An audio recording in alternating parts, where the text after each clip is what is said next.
A reader lives 1,000 lives before he dies. This is quoted by George R. A. Martin. By listening to this quote, you might have come to know that I am speaking on the topic reading today. Reading is very essential for everyone, but more so for children because it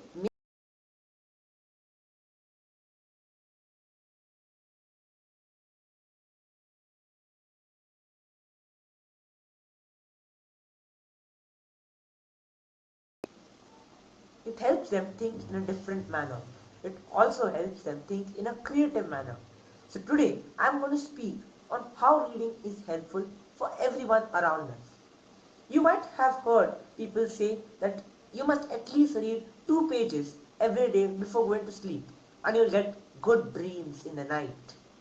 Well, I have tried this out myself and it has really influenced me too in a positive manner.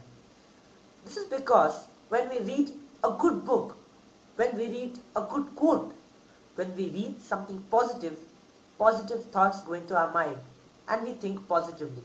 After all, our dreams are an influence of positive thoughts and positive vibrations. So we think positively, we read positively, and positive thoughts will only enter our brain, and our dreams will ultimately be positive. More than our dreams, it is also our virtues which are full of good thoughts and good powers. These are also influenced by books. Whatever we have inside us, all the values which we have inside us are all because of the good books we read and the inspiration which we take from others. Children should also read inspirational books so that they influence themselves and others. So here are a few points why books are important for children and for adults and for old people too. Reading is very vital for engaging the brain. You might have noticed that many times when you're feeling idle, when your brain is not feeling like thinking anything, when you're not feeling like studying, when you're not feeling like playing or doing anything, you just pick up a book and begin reading. Your mind is engaged. So reading helps you in productively engaging your mind. Second thing, it gives us the view of many people. We come to know about different cultures. Whenever you read a book, you come to know of different characters and how they live and how they think about a certain thing. Basically, how their opinions are formed. So we also have our opinions formed after reading the character about the characters. So it is very important to know about different people, and books give us a source to that. As I mentioned, it also gives us an opening into many cultures. We get to know about different religions, about different traditions through the medium of books. Thirdly, it improves our retention ability. It improves how much we retain in our mind. Like suppose many children use books for improving their memory power. Like even for studying, actually books are a tool for studying. So even for studying, children use story books or novels before probably going for given exam. It is actually advised you read a good book and you will retain your all the things which you have learned. You will retain it faster. So children should read books, a lot of books, to improve their attention ability. Books also engage us productively. I mentioned that in the first one, but I'll just give a little more elaborate explanation on that. Books always engage us. Whenever we are idle or free or lonely, just pick up a book. It becomes your friend. Because when you're reading a book, only two people are engaged. It's like a conversation between you and the author. Even though the author is not in front of you, but it's just like a conversation. It's just like a book is your friend and you are its companion and you're talking with the book. And the book is sharing its opinions and you are forming your opinions in your mind. That's a beautiful relationship. I think that's the most beautiful relationship. Better than friendship is a relationship between a reader and a book. So books and humans are very good friends and we must learn to maintain this relationship. Fifth one, it gives us moral values and lessons of life.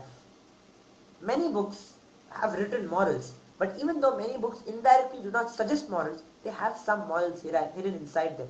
Some might be inspirational books, some might be, you can say, fiction books or non-fiction books, but they have a hidden moral inside you, or inside it, what they want to portray.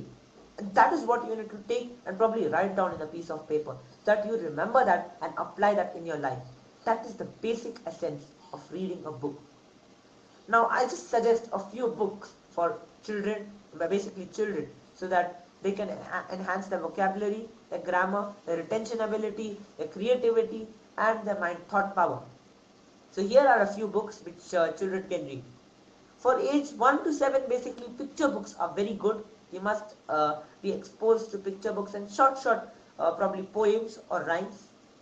For the age from 8 to 12, I think the best author to read for that age is Enid Blyton. I think she writes brilliantly. I used to read it when read those books when I was of that age, and I was fascinated with the way she wrote. Uh, I think she has written around 10 series, and every series has something different. It has adventure, mystery, and a very apt climax. So Enid Blyton is an author which I really suggest for the age group from 8 to 12. Now, uh, other than that, I will also suggest Roald Dahl and Ruskin Bond, who also write very well. And children must read these kind of novels to just engage their mind a little. For the age from 13 to 15, Sudha Murthy, R.K. Narayan. I think these two are the authors whom I personally like a lot, because uh, I can connect to them, because these authors write on Indian values, on Indian traditions, on Indian customs, and I can relate to them. But I'm not sure how many children will really try like to relate with Indian customs and all. But these authors have good vocabulary and good grammar usage. So children from the age of 13 to 15 are advised to read these books from these authors, because they write really well. Personally, my favorite book is actually Sudha Murthy's Wise and Otherwise, where she's mentioned many anecdotes which she has faced in life, many incidents which she has faced in life, and how she's come out of it. It's basically for women empowerment, but other than that also there are many other incidents which really enthrall the reader. So you must read that.